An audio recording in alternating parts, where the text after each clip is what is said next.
മുമ്പ് ഞങ്ങളുടെ ജാപ്പനങ്ങാടിൽ വലിയ കാര്യപ്പെട്ടൊരു മോചൊരു വേദ പറഞ്ഞു. ബമ്പ മോചരാണ്, പേര് ഞാൻ പറയില്ല. അയാൾ പറഞ്ഞു, ലാ ഹൗല വലാ ഖുവത ഇല്ലാ ബില്ലാഹ് എന്ന ദിക്ർ ചൊല്ലി വെള്ളത്തിന്റെ മുകളിലൂടെ ഒരാൾ നടന്നാൽ അവന്റെ കാല് വെള്ളത്തിലേക്ക് ആയിന്നു പോകൂല.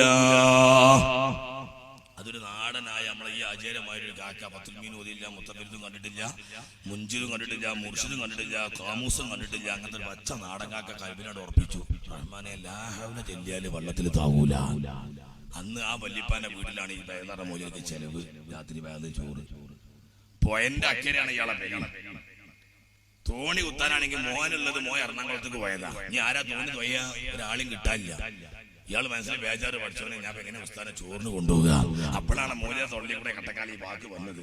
അപ്പൊ ഇയാൾ ഉറപ്പിച്ചു, അൽഹംദുലില്ലാഹ് ഈ ഉസ്താദിനെ നമുക്ക് ചോറിന് കൊണ്ടുപോകാൻ ധൈര്യമായിട്ട് തോണി മണ്ണ.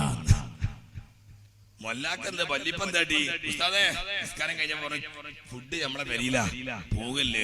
ആ പോകാറുണ്ട്. ഉസ്താദ് ഇറങ്ങി ഒരു 15 മിനിറ്റ് നടന്നപ്പോ ഉസ്താദ് ഇനി നമുക്ക് വലിയൊരു പുഴ വരാണ്ട്, ഒരു 4 ആളെ വെള്ളം ഉണ്ട് ഇവിടെ, വലിയ ആയുള്ളൊക്കെ പുഴയാണ്. അതുകൊണ്ട് നമ്മൾ നിങ്ങളാ പറഞ്ഞ ദിക്റിലാണ് കടക്കല്ലേ എന്ന് ചോദിച്ചു. ആചാര്യൊക്കെ എന്ത് ചെയ്തു? നല്ല ഈമാൻ ഉറപ്പിച്ചല്ലേ, ലാ ഹൗല വലാ ഖുവത ഇല്ലാ ബില്ലാഹിൽ അലിയിൽ അദീം. ചെരുപ്പ് വരെ ഊരില്ല. മൂപ്പര് കൂളായിട്ട് നടന്ന് അക്കരെ എത്തിയപ്പോ വയറിന മോചനുണ്ടല്ലോ, കാല് കാരണം ബൊക്ക് തോറും താഴുക. ഇയാൾക്ക് ബേജാറായി.